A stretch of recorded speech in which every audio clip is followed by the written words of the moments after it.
Hello everybody, welcome to Magnet Brains. मैं हूं अनीशा, आपकी अपनी इंग्लिश एजुकेटर, और आज हम स्टार्ट करने वाले हैं क्लास 12 की जो आपकी फ्लामिंगो बुक है उसका चैप्टर नंबर 8 गोइंग प्लेसेस। और आज हम कवर करेंगे इस चैप्टर के MCQs यानी कि multiple choice questions. So let's begin with our first question. Question number 1, who is A.R. Barton? A.R. Barton है कौन? तो सबसे पहले मैं आपको बता दूं कि A.R. बार्टन जो है इस चैप्टर के ऑथर हैं। इन्होंने ही ये चैप्टर लिखा है गोइंग प्लेसेस। तो ऑप्शंस दिए हैं, अ मॉडर्न राइटर, ये एक मॉडर्न राइटर है, yes he is a writer. Author of Going Places chapter के ऑथर भी हैं, yes. Lives in Zurich and writes in English, ये ज्यूरिक में रहते हैं और इंग्लिश लैंग्वेज में अपनी पोम्स और अपने चैप्टर्स लिखते हैं। तो यस, इंग्लिश लैंग्वेज ही इनकी यूज रहती है। तो बेसिकली तीनों ऑप्शंस A.R. बार्टन को सपोर्ट कर रहे हैं। That means option number D, all of these is the right option. So first question का आंसर है option number D, all of these, यानी कि वो एक राइटर भी हैं, ऑथर भी हैं और ज्यूरिक में रहते हैं और इंग्लिश लैंग्वेज में अपने चैप्टर्स लिखते हैं। तो बच्चों क्वेश्चंस ट्विस्ट होके भी आ सकते हैं। फॉर एग्जांपल डायरेक्टली आ जाएगा who is the author of the chapter going places, 4 नाम दे देंगे और उसमें से आपको एक करेक्ट नेम चूज करना है। या फिर बोल देंगे who is A.R. Barton. A.R. Barton directly उन्होंने आपको ऑथर का नाम दे दिया एंड उनके बारे में कुछ क्वालिटीज दे सकते हैं। So all these things are also can also come in your exam. Option number D इसका राइट ऑप्शन है। आगे बढ़ते हैं। Next question, what theme does Barton explore in this story? A.R. Barton इस स्टोरी में कौन सी थीम एक्सप्लोर कर रहे हैं, यानी कौन सी बात बार बार उन्होंने बताई है और दर्शाई है लोगों के सामने? तो ऑप्शंस है, theme of children's happiness, theme जिसमें बच्चों की खुशी के बारे में बताया गया है, no. Theme of adolescent fantasising and hero worship, yes this can be an answer. इस चैप्टर में बेसिकली थीम बताई गई है एडोलेसेंट फैंटेसाइजिंग, यानी वो बच्चे जो अब टीनेजर्स हो गए वो हर चीज़ फैंटेसाइज करते हैं, यानी अपने ख्याली दिमाग में रहते हैं। और हीरो वर्शिप करते हैं, यानी कि अगर उन्हें कोई एक्टर, एक्ट्रेस या कोई सेलिब्रिटी पसंद आ जाता है तो वो लिटरली उसके फैन बन जाते हैं और उसकी लिटरली पूजा करते हैं जैसे कि वो भगवान की पूजा कर रहे हैं। तो ये वो बच्चे हैं जिनमें दिमाग नहीं है, ये अभी अभी एडोलेसेंस में आए यानी कि टीनेजर लाइफ में आए। तो ये वो एज है जिसमें ना तो ये बच्चे हैं ना तो ये अडल्ट हैं, ये बीच के एज ग्रुप के बच्चे हैं जिनमें मैच्योरिटी नहीं होती है, लाइफ में एक्सपीरियंस नहीं होता और इनको लगता है कि हम जो कर रहे हैं वो सही कर रहे हैं। तो एग्जैक्टली इस चैप्टर में भी स्टोरी दी गई है एक लड़की के बारे में और जिसका नाम है सोफी, जो पसंद करने लगती है एक आयरिश फुटबॉलर डैनी कैसे को और अपनी दिमाग में फैंटेसाइज करती है, इमेजिनेशन में ख्याली पुलाव बनाती है कि मैं उससे मिलकर आई और फिर ये फेक स्टोरी, फॉल्स स्टोरी सबको बताती है। तो बेसिकली वो किसी डैनी कैसे से नहीं मिली थी, वो सिर्फ फैंटेसाइज कर रही थी कि अरे मुझे तो वो बहुत अच्छा लगता है, मैं तो उससे मिली थी, जब मैं मिली थी तो उसकी ग्रीन कलर की आइज थी, ये सारी चीज़ें वो फैंटेसाइज करी, बट रियलिटी में ऐसा नहीं होता है। वो सिर्फ एडोलेसेंट फैंटेसाइजिंग कर रही है क्योंकि वो अभी नादान है और वो लिटरली उसकी पूजा करती है जैसे कि वो कोई भगवान है। ओके, तो इसी बारे में समझाया है ऑथर ने इस स्टोरी में। तो yes, option B could be our answer. आगे ऑप्शंस देखते हैं। Theme of elderly people's happiness, इसमें बड़े बुजुर्गों की खुशी के बारे में बताया गया है? नहीं, बिल्कुल भी नहीं। थीम ऑफ इंडिविजुअल हैप्पीनेस, यानी कि एक इंडिविजुअल की खुशी, एक पर्टिकुलर इंसान की खुशी बहुत मैटर करती है, तो ये भी उन्होंने नहीं बताया। तो basically option number B, theme of adolescent fantasising and hero worship, option number B is the right option to this question. Next, what is the meaning of the word chuffed? ये चफ्ड का meaning क्या है? तो options हैं, dilated और very pleased, जब आप बहुत खुश होते हो और किसी से बहुत प्लीज्ड होते हो, यानी कि वाह यार कितनी मतलब आप हैप्पी हो उस चीज़ को, that means you are very chuffed. तो नॉट हैप्पी यानी खुश नहीं हो, ये ऑप्शन नहीं है। बहुत फ्रस्ट्रेटेड हो यानी चिड़चिड़े हो, इरिटेटेड हो गए हो, तो ये भी ऑप्शन नहीं है। नन ऑफ द अबव नहीं होगा क्योंकि हमें हमारा आंसर मिल गया विच इज ऑप्शन नंबर ए। तो जब भी सोचती थी सोफी डैनी कैसे उस फुटबॉलर के बारे में तो वो चफ्ड हो जाती थी, यानी कि वो बहुत डिलाइटेड, खुश हो जाती थी और वो प्लीज यानी कि उसको खुशी एंड हैप्पीनेस फील होती थी। तो option number A is the right option to this question. Next, what is the meaning of the words nosy and gawky? ये नोजी एंड गॉकी के वर्ड्स का मीनिंग क्या है? तो nosy means when you are curious, आपके अंदर हर चीज़ जानने की बहुत इच्छा है, एंड गॉकी बेसिकली मीन्स कि आप बहुत ऑकवर्ड फील कर रहे हो, बहुत अजीब फील कर रहे हो, या अनगेनिंगली यानी कोई ऐसी चीज़ जिससे आपको कोई फ़ायदा नहीं हो रहा, कोई गेन नहीं हो रहा। तो option number A, nosy meaning curious, yes nosy का मीनिंग क्यूरियस है, एंड गॉकी मीनिंग ऑकवर्ड एंड अनगेनिंग, तो यस ये भी सही है। तो हमें फर्स्ट ऑप्शन में हमारा आंसर मिल गया। सेकेंड है नॉइजी एंड ब्यूटीफुल, बहुत शोर कर रहे हो और ब्यूटीफुल हो आप, no not at all. Noisy and useful, no. Noisy and gainful, gainful यानी किसी चीज से आपको बहुत फायदा मिल रहा है, तो नो। तो option number A, nosy means curious and gawky means awkward and ungainly, so option number A is the right option to this question. Next, the story going places revolve around whom, ये जो story है going places, ये किस character के आसपास revolve करिए, किसके बारे में हमको बार बार पढ़ने को मिल रहा है इस चैप्टर में। तो ऑप्शंस है, एक फैट बॉय, एक मोटा लड़का, तो ये ऑप्शन नहीं हो सकता क्योंकि ऐसा कोई मोटे लड़के की बात नहीं हुई है चैप्टर में। एन ओल्ड कपल, एक बुजुर्ग कपल के बारे में, नो ऐसा कुछ नहीं था चैप्टर में। A teenage girl Sophie, her family and friends, तो yes this can be the answer of your question कि एक टीनेजर लड़की है सोफी, उसकी फैमिली के बारे में, उसके फ्रेंड्स के बारे में और उसकी फैंटेसाइजिंग की वो एक आयरिश फुटबॉलर डैनी कैसे को बहुत लाइक करने लगती है अपने इमेजिनेशंस में, तो उसके बारे में ही ये स्टोरी पूरी चल रही है। और नन ऑफ द अबव नहीं हो सकता क्योंकि हमें हमारा आंसर मिल गया है which is option number C. Next, what kind of girl is Sophie, ये जो सोफी है ये किस तरीके की लड़की है। तो ऑप्शन नंबर एक, हैप्पी गर्ल, हमेशा खुश रहने वाली, तो ये हमेशा खुश नहीं रहती क्योंकि ये अपने इमेजिनेशंस में रहती है, अपनी दुनिया में रहती है, तो कभी भी कुछ भी सोचने लगती है। और रियलिस्टिक, यानी वो लड़की जो रियलिस्टिक है, यानी कि सच्चाई में बिलीव करती है, ख्याली पुलाव में बिलीव नहीं करती, तो ये तो ऐसी बिल्कुल नहीं है क्योंकि ये तो हमेशा ख्याली पुलाव में ही रहती है, अपने माइंड में इमेजिनेशंस करती रहती है। डे ड्रीमर, यानी दिन में भी सपने देखती रहती है कि हाँ ऐसा हुआ था फिर ऐसा हुआ था, तो यस सोफी इस टाइप की लड़की है, वो डे ड्रीमर है, यानी अपने दिन में भी सपने ही देखती रहती है, अपनी दुनिया में रहती है। अ नॉटी चाइल्ड, एक मस्तीखोर शैतान लड़की है, तो ऐसा कुछ नहीं है। तो ऑप्शन नंबर सी, वो एक डे ड्रीमर थी, यानी अपने ही इमेजिनेशंस में और ड्रीम्स में खोई रहती थी हमेशा। Next, what is Sophie in reality, reality में सोफी आखिर है क्या। ये एक टीनेज लड़की है, स्कूल जाती है और ये बड़े बड़े ख्वाब देखती है कि मैं तो फैशन डिज़ाइनर बन जाऊंगी, चलो मैं तो एक्ट्रेस बन जाऊंगी, ये इतने बड़े बड़े सपने देख रही है, लेकिन रियलिटी में ये आखिर है क्या, इसका प्रोफेशन क्या है। तो ऑप्शन है कि एक ड्रीमर है, हमेशा सोचती रहती है। अ फाइटर, हमेशा लड़ाई करती रहती है, फाइटर है। A worker eight biscuit factory, ये बिस्किट बनाने वाली फैक्ट्री में एक वर्कर है और बहुत पुअर है, तो यस ये एक बिस्किट फैक्ट्री में वर्कर है। And none of the above नहीं हो सकता क्योंकि हमें हमारा ऑप्शन मिल गया which is option number C. तो बेसिकली एक बिस्किट फैक्ट्री में एक छोटी सी वर्कर है, इसकी फैमिली बहुत पुअर है, लेकिन ये बड़े बड़े सपने देखती है कि मुझे एक फैशन डिज़ाइनर बनना है मैरी क्वांट की तरह या फिर मुझे एक एक्ट्रेस बनना है, तो इस तरीके की अनरियलिस्टिक या नॉन प्रैक्टिकल बातें करती है। तो option number C is the right option कि एक वर्कर थी रियलिटी में एक बिस्किट फैक्ट्री में, लेकिन सपने बड़े बड़े देखती थी। Next, what does Sophie dream about, Sophie किस चीज में ड्रीम करती थी, किस चीज के बारे में सपने देखती थी। तो ऑप्शंस है, बिकमिंग एन एक्टर, उसको एक एक्टर बनना था। बिकमिंग अ मैनेजर, उसको एक मैनेजर बनना था। अ सोफेस्टिकेटेड पर्सन, उसको एक सोफेस्टिकेटेड पर्सन बनना था, यानी वो इंसान जो बहुत सोफेस्टिकेटेड है, अपने काम से काम रखते हैं, जिनमें थोड़ा एटीट्यूड है, प्राउड है। बिकमिंग रिच एंड सोफेस्टिकेटेड, तो उसको रिच और सोफेस्टिकेटेड दोनों बनना था, और वो रिच और सोफेस्टिकेटेड कब बनेगी, जब वो एक्टर या मैनेजर बन जाएगी। तो बेसिकली उसको रिच और सोफेस्टिकेटेड बनना था। तो option number D is the right option to this question.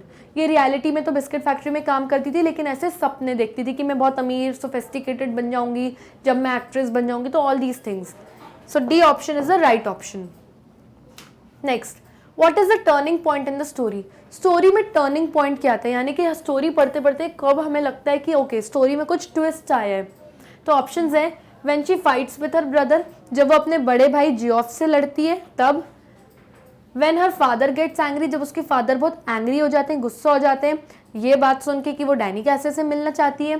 When her brother reveals her story, जब उसका भाई बड़ा भाई जियोफ उसकी डैनी कैसे से मिलने वाली स्टोरी उसकी बेस्ट फ्रेंड जैंसी के भाई को बता देता है तब। When she thinks of meeting Danny कैसे अ फेमस फुटबॉल प्लेयर, या जब वो एक्चुअली सोचती है कि मैं डैनी कैसे से मिली, और ये डैनी कैसे कौन है, एक फेमस फुटबॉल प्लेयर है, आयरलैंड कंट्री से खेलता है, ये आयरिश है ये। तो जब वो ऐसा सोचती है ये एक टर्निंग पॉइंट आता है, क्योंकि बाकी सारी चीज़ें तो इस इंसिडेंट के बाद हुई है स्टोरी में। तो option number D is the right option to this question. जब वो एक्चुअली में इमेजिन करती है कि मैं डैनी कैसे से मिली, तो ये टर्निंग पॉइंट था कि अरे ये अपनी इमेजिनेशंस में ये सब सोच रही है। So this is the right option to this question, number D. Next, what story she make up in front of her brother. वो अपने इमेजिनेशंस में डैनी कैसे से मिलती है, रियलिटी में नहीं मिलती, तो वो किस तरीके की मनगढ़ंत कहानी स्टोरी बनाती है अपने बड़े भाई जियोफ के सामने। तो ऑप्शंस है, she will become an actress, वो उसको बोलती है कि मैं एक एक्ट्रेस बनूंगी, तो ऐसा कुछ नहीं बोला था उसने। She will become a manager, ऐसा भी उसने कुछ नहीं बोला था। She will be a famous beautician, मैं एक बहुत बड़ी ब्यूटिशियन बनूंगी और ब्यूटी पार्लर खोलूंगी, तो ऐसा भी स्टोरी उसने कुछ नहीं बनाई थी अपने भाई के सामने। कैसे will come to meet her, उसने एक मनगढ़ंत कहानी बनाई अपने बड़े भाई जियोफ के सामने कि कैसे, यानी डैनी कैसे मुझसे आएगा मिलने, मैं उससे पहले भी मिली थी, फिर उसने बोला था नेक्स्ट टाइम भी हम मिलेंगे, तो ऐसा कुछ नहीं हुआ था, ना ही वो मिली थी और ना ही उसने उससे ऐसा कुछ कहा था। ये सब कुछ जो चल रहा है वो अपने दिमाग की इमेजिनेशन और मनगढ़ंत कहानी में बता रही है। So option number D is the right option. ये कहानी बनाई उसने अपने बड़े भाई के सामने। Next, who are Sophie and Jansie. Sophie और जानसी आपस में कौन है, तो ये दोनों बेस्ट फ्रेंड्स हैं और स्कूल में साथ में जाती हैं।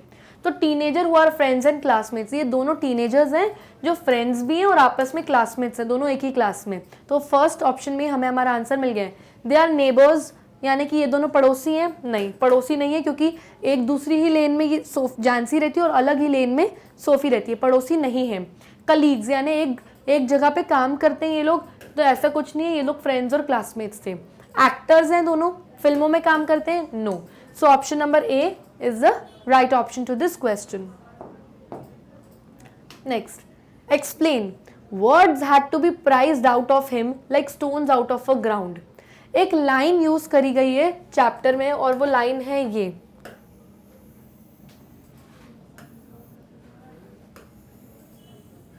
कि words had to be prized out of him like stones of the ground, यानी कि इस इंसान के मुंह से शब्द ऐसे निकालने पड़ते हैं जैसे जमीन में गड़े हुए पत्थरों को। यानी ये इंसान जिसके बारे में बात हो रही है कि ये बहुत कम बोलता है, लिटरली गिने चुने शब्द इसके मुंह से मुश्किल से निकालने पड़ते हैं, ये बोलता ही नहीं है।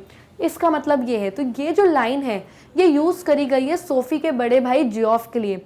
वो बाय प्रोफेशन एक मैकेनिक है, ट्रेनी मैकेनिक है, यानी एक बड़े से मैकेनिक के अंडर काम करता है और ये बहुत कम बोलता है, जितना ज़रूरत का है सिर्फ उतना ही बोलता है। तो सोफी ऐसा सोचती है कि वर्ड्स जो हैं इसके मुंह से ऐसे निकालने पड़ते हैं, इससे बात इतनी मुश्किल से होती है कि जैसे ज़मीन में अंदर तक गड़े हुए पत्थरों को जब हम निकालते हैं उतनी डिफ़िकल्टी से इसके मुंह से शब्द निकलते हैं। ये मतलब है इस लाइन का। तो ऑप्शन है, it was difficult to speak to him, उसके बड़े भाई से बात करना मुश्किल था। It was difficult to locate him in a shop, इस लाइन का मतलब है कि उसको शॉप में ढूंढना, एक दुकान में ढूंढना बहुत मुश्किल है, तो ऐसा कुछ भी नहीं था। It was difficult to locate him in a factory, किसी फैक्ट्री में उसको ढूंढना बहुत मुश्किल था, ऐसा भी कुछ नहीं था।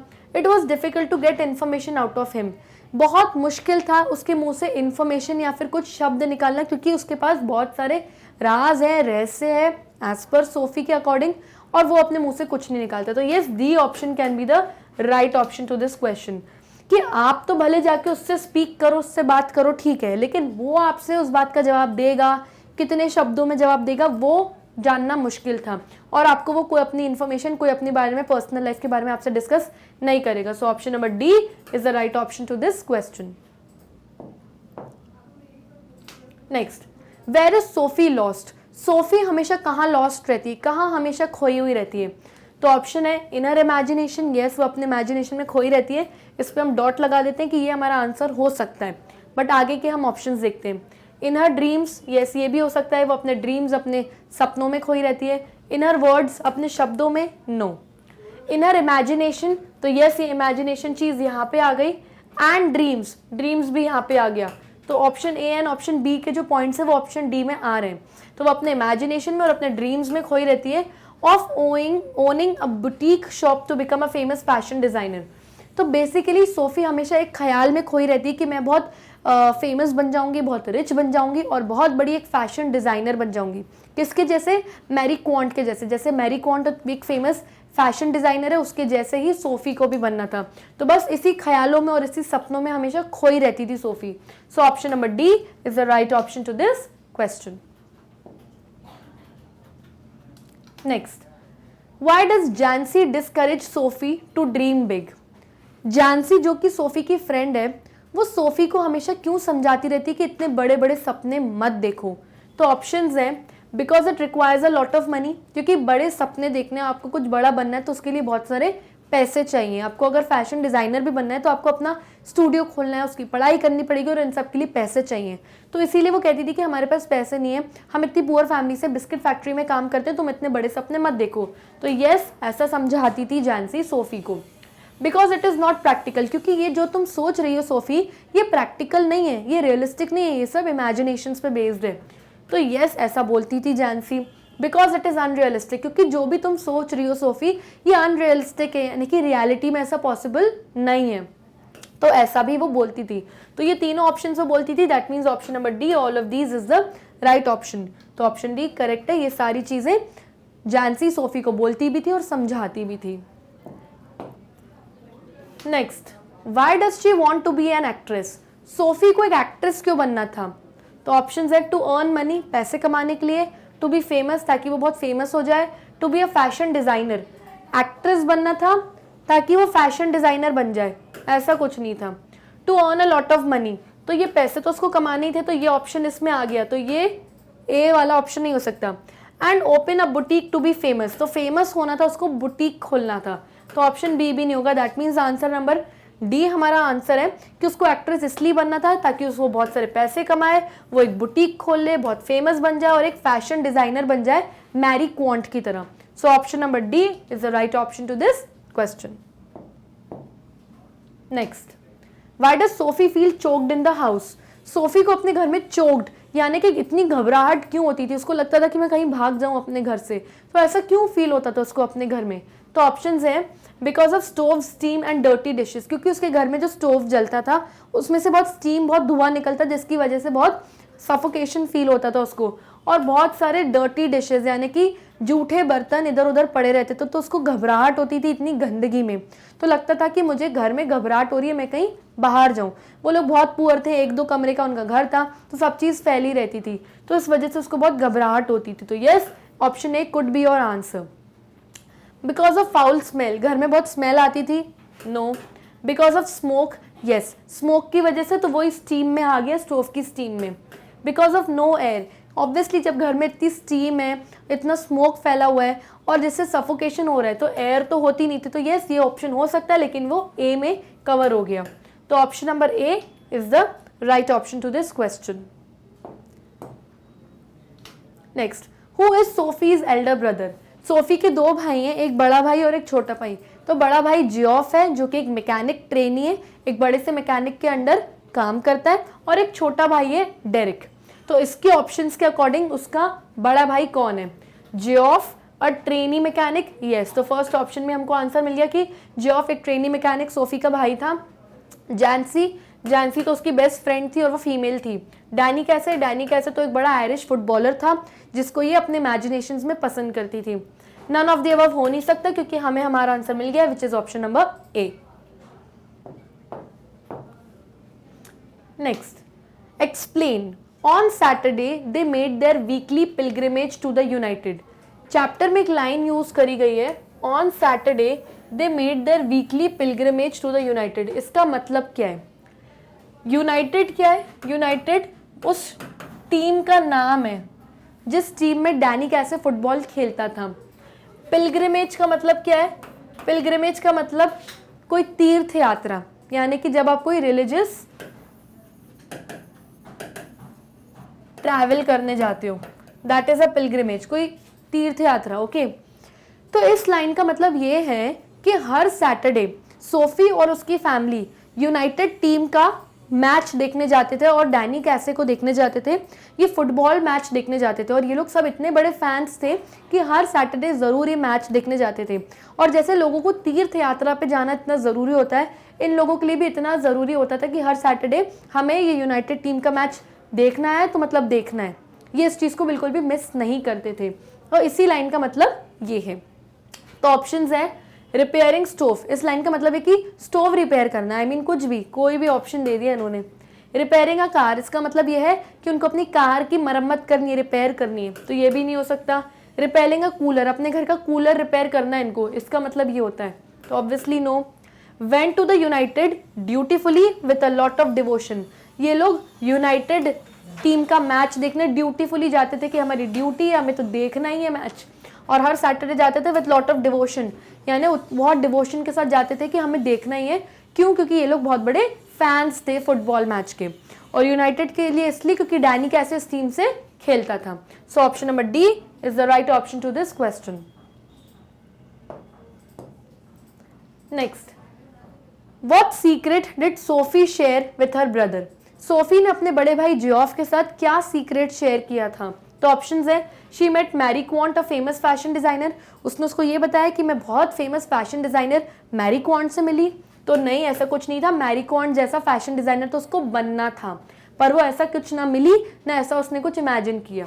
शी मेट प्राइम मिनिस्टर, वो सोची कि मैं पीएम से मिलके आई, ऐसा भी कुछ उसने नहीं बताया। शी मेट क्रिस्टोफर, क्रिस्टोफर से मिलके, अब क्रिस्टोफर कौन है चैप्टर में इसके बारे में कुछ मेंशन नहीं है, तो ये ऑप्शन भी नहीं हो सकता। शी मेट डैनी कैसे अ फेमस फुटबॉलर, यस उसने ये मनगढ़ंत कहानी बताई कि मैं डैनी कैसे से मिलके आई और एक बहुत फेमस आयरिश फुटबॉल टीम का प्लेयर है। इनफैक्ट वो कभी मिली ही नहीं थी, ये उसका इमेजिनेशन था, पर ये उसने ऐसी मनगढ़ंत कहानी अपने बड़े भाई को बताई। तो option number D is the right option to this question. Next, which game are Sophie and her family fans of, कौन सा ऐसा गेम है जिसकी बहुत बड़े फैन है सोफी और उसकी फैमिली? तो हम सबको पता है कि फुटबॉल मैच, क्योंकि हर सैटरडे टीम यूनाइटेड का ये लोग गेम देखने जाते थे। तो ऑप्शन है cricket no, badminton no, volleyball no, football yes. Option number D football is the right option, और डैनी कैसे की इसीलिए फैन थी क्योंकि वो फुटबॉल टीम का प्लेयर था। तो option number D is the right option which is football.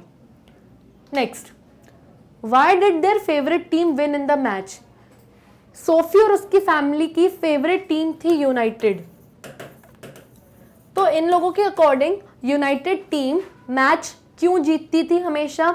Options है, बिकॉज दे प्लेड वेल, क्योंकि वो लोग बहुत अच्छा खेलते थे, ऑफकोर्स वो लोग बहुत अच्छा खेलते थे, लेकिन इसकी फैमिली के अकॉर्डिंग क्योंकि वो अच्छा खेलते थे इसलिए नहीं जीतते थे, क्योंकि डैनी कैसे टीम का प्लेयर था, लास्ट गोल उसी ने मारा तो उसी की वजह से टीम जीती, इसीलिए वो लोग ऐसा सोचते थे। क्योंकि देवर यूनाइटेड, वो लोग यूनाइटेड हमेशा इकट्ठे खेलते थे पूरी टीम के लोग, इसलिए हमेशा जीतते थे, तो ऐसा कुछ नहीं था। दे प्लान्ड वेल, उन्होंने अपना गेम प्लानिंग बहुत अच्छी से करी इसलिए वो लोग जीत गए, तो ऐसा भी इसकी फैमिली नहीं सोचती थी। Because of the goal made by कैसे, क्योंकि आखिरी गोल मैच का डैनी कैसे ने किया इसीलिए टीम यूनाइटेड जीत गई, उनके अकॉर्डिंग यही होता था। Okay, so option number D is the right option. Next, who is Sophie's younger brother, Sophie के दो भाई हैं, एक बड़ा भाई जियोफ, एक छोटा भाई डेरिक, तो इन ऑप्शंस में से सोफी के छोटा भाई यंगर ब्रदर छोटा भाई कौन है? जियोफ और ट्रेनी मैकेनिक, ये ऑप्शन नहीं हो सकता क्योंकि जियोफ तो इसका बड़ा भाई है, हमसे यंगर ब्रदर के बारे में पूछा है। कैसी, तो डैनी कैसे तो वो आयरिश फुटबॉल प्लेयर है, ये नहीं हो सकता। फ्रैंक, फ्रैंक ये कौन सा कैरेक्टर है इसके बारे में कुछ मेंशन नहीं है।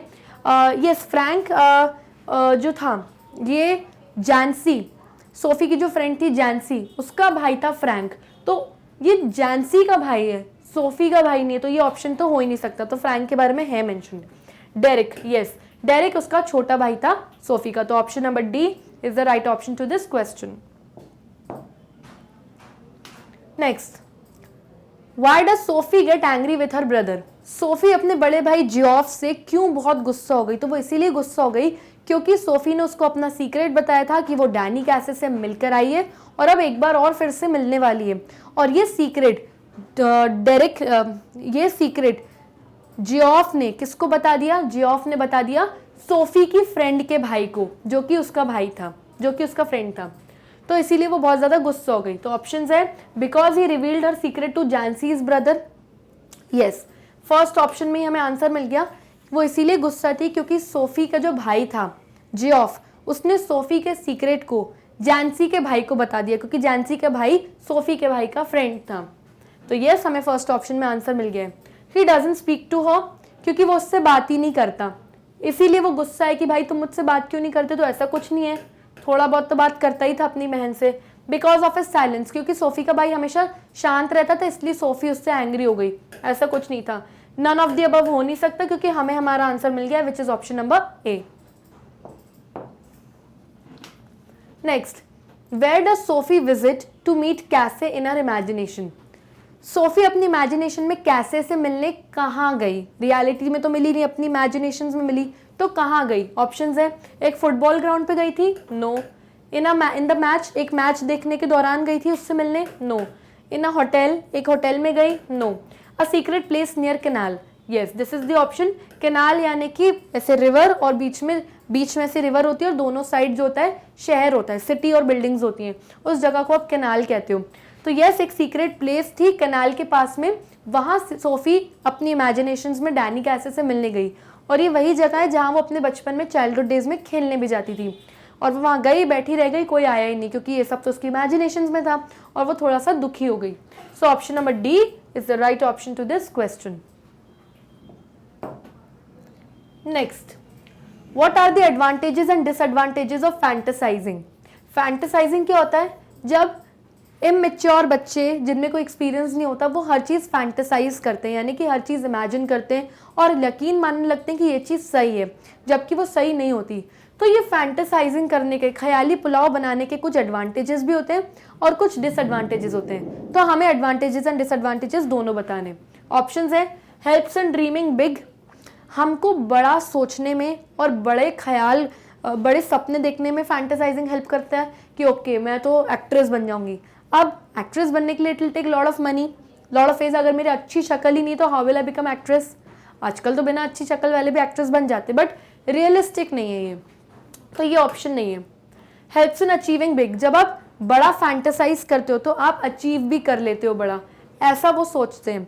तो ऐसा कुछ नहीं है, जब तक वो चीज़ प्रैक्टिकली पॉसिबल नहीं है तब तक आप उसको अचीव नहीं कर सकते।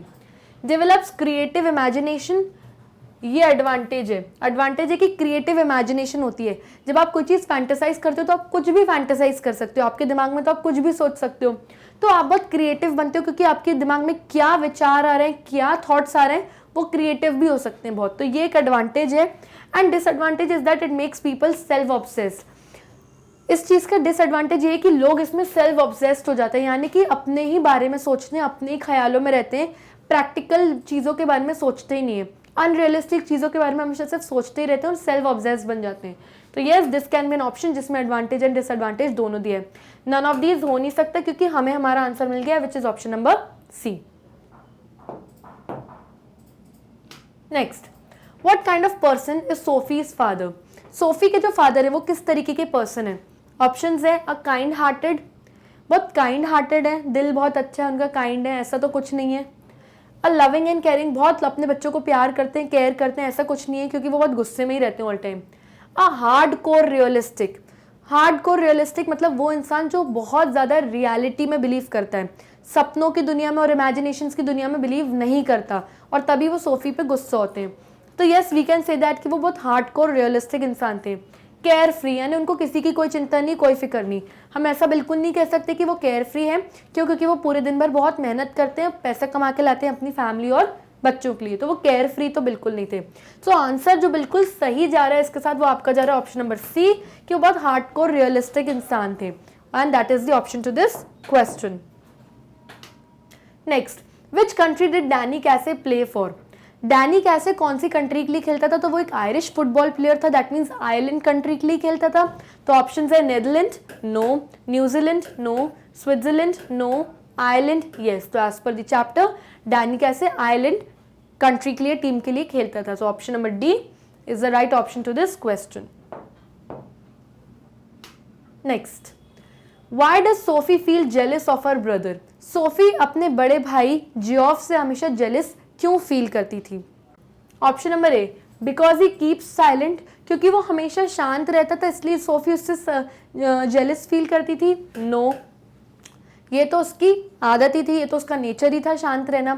Because he is a mechanic, क्योंकि वो मैकेनिक था इसलिए सोफी उससे जेलस फील करती थी। ऑब्वियसली नो, उसका प्रोफेशन था, वो मैकेनिक था। Because he reveals his secret, क्योंकि क्योंकि सोफी का जो बड़ा भाई था वो हमेशा अपने सीक्रेट्स रिवील कर देता था, सोफी को बता देता था, इसीलिए वो जेलस फील करती थी। नो, बल्कि जेलस तो वो इसीलिए फील करती थी कि वो अपने सीक्रेट्स बताता ही नहीं था उसके अंदर से बातें निकलती ही नहीं थी और सोफी को लगता था कि ये कुछ नहीं बता रहा, यानी कि ये बहुत एंजॉय कर रहा है, बहुत घूम रहा है अपने दोस्तों के साथ, फ्रेंड्स के साथ, जबकि ऐसा कुछ था नहीं, क्योंकि वो तो शांत रहता था और अपने मैकेनिक के काम से जाता था और आता था। Because of inability to reach unknown areas of his mind, Sophie इसीलिए अपने बड़े भाई से जेलस थी, क्योंकि वो इनएबल थी, यानी कि वो पहुंच नहीं पा रही थी अपने भाई के उस दिमाग की बातों पे जहां वो पहुंचना चाहती है। यानी कि सोफी को अपने माइंड में लगता था कि मेरा भाई अपनी लाइफ में बहुत एंजॉय कर रहा है और बताता नहीं है, वो कहाँ कहाँ अच्छी अच्छी जगह जाता है कुछ नहीं बताता। तो सोफी उन सारी जगहों तक, उन एंजॉयबल प्लेसेस तक नहीं पहुंच पा रही, इसलिए जेलस फील करती थी कि मेरा भाई तो जो मन मर्जी है करता है, मैं तो कर ही नहीं पा रही, इसीलिए वो अपने भाई से कहीं ना कहीं थोड़ा जेलस थी। So option number D is the right option to this question. Next, why is Sophie attracted to Danny and does she meet him in reality? Sophie Danny कैसे से इतनी ज़्यादा अट्रैक्टेड क्यों है और वो उससे क्या रियलिटी में मिली थी, असलियत में मिली थी? तो डैनी कैसे से वो इसलिए अट्रैक्टेड है क्योंकि वो एक सेलिब्रिटी है, एक फेमस पर्सन है, उसको अच्छा लगता है, और क्योंकि वो एक टीनेजर है तो सेलिब्रिटीज़ के लिए लव एंड क्रश तो अपने आप डेवलप हो जाता है इस एज में। और क्या वो उससे रियलिटी में मिली थी? नहीं, वो बिल्कुल भी उससे रियलिटी में नहीं मिली थी, वो उससे अपनी इमेजिनेशंस में मिली थी। सो ऑप्शंस है, because he is a heroic footballer, इसीलिए अट्रैक्टेड थी क्योंकि वो एक हीरोइक फुटबॉलर था, सेलिब्रिटी था, तो yes. And she meets him in imagination only, और वो उससे सिर्फ अपनी इमेजिनेशन, ख्यालों में मिली थी, रियलिटी में नहीं मिली थी। So yes, we can say first option में हमें हमारा आंसर मिल गया है। Second, because he earns well, क्योंकि वो बहुत कमाता था, तो ऐसा उसको कमाई से, पैसों से कोई मतलब नहीं था सोफी को। बिकॉज ही प्लेस फुटबॉल, क्योंकि वो फुटबॉल खेलता था, तो वही चीज़ ऑप्शन नंबर ए में आ गई है। बिकॉज ही इज स्मार्ट, क्योंकि वो बहुत स्मार्ट दिखता था, तो यस वो स्मार्ट दिखता था क्योंकि वो फुटबॉलर था, he had a good personality, इसीलिए वो उससे अट्रैक्टेड थी। So option number A is the right option to this question. So children, here we come to the end of this session. I hope आपको सारे MCQs अच्छे से समझ में आ गए होंगे। अगर आपको हमारे वीडियोस यूट्यूब पे अच्छे से नहीं मिल रहे हैं तो प्लीज़ जाइए गूगल पे, वेबसाइट का नाम डालिए magnetbrains.com। जैसे आप वेबसाइट का नाम डालेंगे इस तरीके से एक पेज आपके सामने आ जाएगा जहाँ पे सारी क्लासेस मेंशन्ड है, class 12th, 11th, 10th, 9th and so on. For example, आपको क्लास 12th के इंग्लिश वीडियोस देखने तो क्लास 12th पे क्लिक करिए। जब आप क्लिक करेंगे तो आपके सामने इस तरीके से list of all the teachers आ जाएंगे जो अलग अलग अपने अपने रिस्पेक्टिव सब्जेक्ट्स पढ़ाते हैं। ये रहा ऑप्शन इंग्लिश का जो मैं लेती हूँ। जब आप इस पर क्लिक करेंगे तो इस तरीके से list of all the chapters आ जाएंगे जो हमने अब तक सारे कवर कर लिए हैं। फॉर एग्जाम्पल, आपको गोइंग प्लेसेस के वीडियो देखने तो आप उस पर क्लिक करिए एंड मेरा वीडियो आपके सामने प्ले होना स्टार्ट हो जाएगा। सो आई होप चिल्ड्रन कि आपको समझ में आ गया होगा कि अगर यूट्यूब पे आपको इजीली वीडियोस नहीं मिल रहे तो इजीली एक्सेस आप कैसे कर सकते हो वेबसाइट से। और एक चीज़ जो आपको बिल्कुल नहीं भूलनी वो ये है, do not forget to like, subscribe and share our YouTube channel. तब तक लिए bye bye and stay safe.